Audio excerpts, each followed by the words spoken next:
فجأة وبدون سابق إنذار، نشرت نجمة الفضائح السورية أنجي خوري على حسابها الرسمي والموثق صورا تتهم فيها الفنان الأردني التائب أدهم النابلسي بإقامة علاقة حميمة غير شرعية معها. واتهمت أنجي الفنان الشهير بأنه والد طفلها الذي تحمله في أحشائها.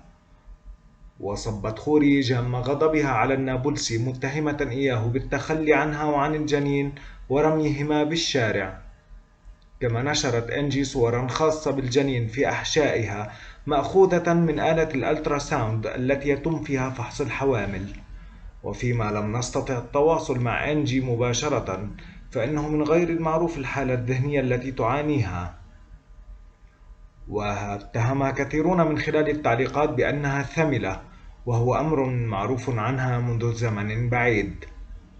وبما أن الاتهام هذه المرة كبير، فإن معلقين آخرين شككوا بما يجري معتبرين أن حسابها تم اختراقه.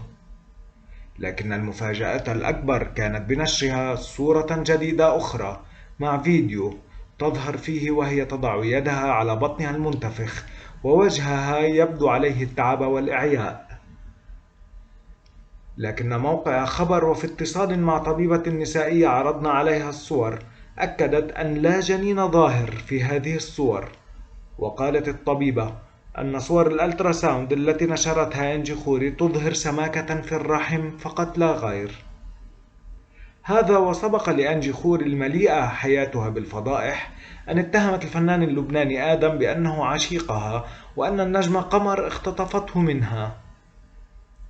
فهل يرد هذه المرة الفنان المعتزل والتائب لربه أدهم النابلسي على منشورات أنجي خوري أم يطنشها؟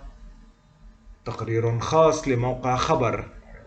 للمزيد يرجى الاشتراك بالقناة وزيارة الموقع الإلكتروني www.xkhabar.com.